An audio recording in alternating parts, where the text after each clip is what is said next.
खबर सिर्फ सच की।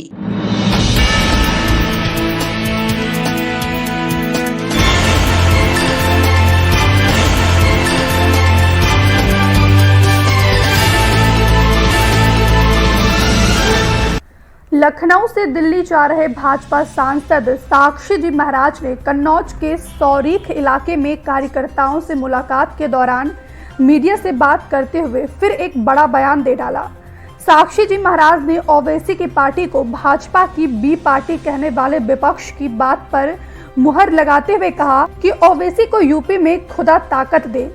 ओवैसी ने बिहार में भाजपा की मदद की, यूपी में करने आए हैं और बंगाल में भी मदद करेंगे। राजनीति में नेताओं द्वारा अभद्र भाषा के इस्तेमाल पर उन्होंने कहा कि ऐसे नेता सामाजिक समरसता को ठेस पहुंचाने का काम करते हैं।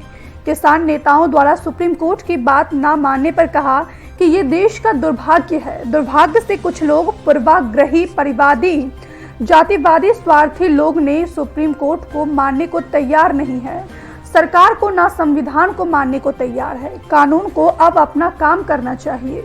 सुप्रीम कोर्ट ने जब कमेटी गठित कर दी है तो अब आंदोलन का अर्थ ही नहीं रह जाता है। तत्काल आंदोलन समाप्त कर देना चाहिए और सुप्रीम कोर्ट द्वारा गठित कमेटी से बात कर अपनी बात रखनी चाहिए।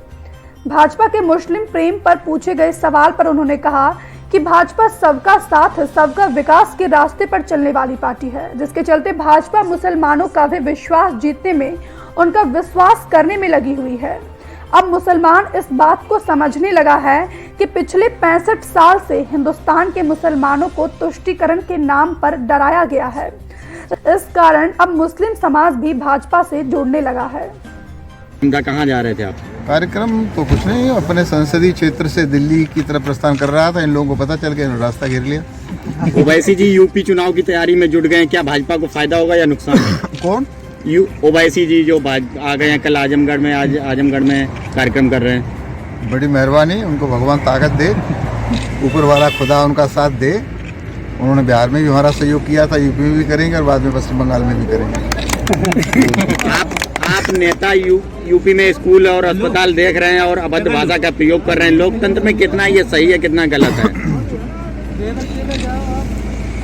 अभद्र भाषा का सामाजिक जीवन में कोई स्थान नहीं होना चाहिए और जो लोग अभद्र भाषा का प्रयोग करते हैं,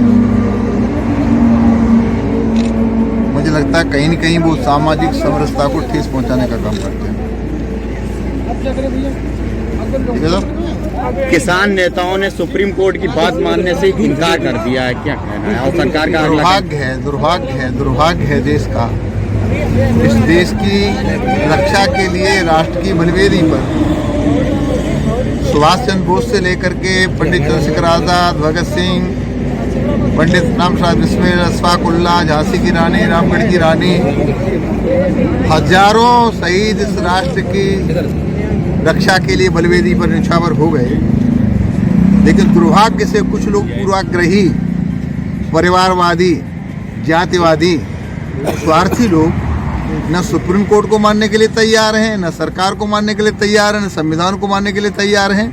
मुझे लगता है कानून को इस संदर्भ में अपना काम करना चाहिए और जब सुप्रीम कोर्ट ने कमेटी घोषित कर दी तो आंदोलन का कोई अर्थ नहीं रह जाता है। तत्काल आंदोलन समाप्त होना चाहिए और जो कमेटी है उस कमेटी के सामने अपना तर्क प्रस्तुत करना चाहिए। जो निर्णय है उसका सबको सम्मान करना चाहिए। मैं सुप्रीम कोर्ट के आदेश का बहुत बहुत सम्मान करता हूँ। भाजपा का टारगेट इस समय अल्पसंख्यक मुसलमानों के ऊपर ज्यादा है। नहीं, भाजपा का टारगेट अल्पसंख्यकों पर नहीं है। भाजपा का टारगेट सबका साथ, सबका विकास, सबका विश्वास। भारतीय जनता पार्टी विश्व का सबसे बड़ा लोकतांत्रिक दल है, इसलिए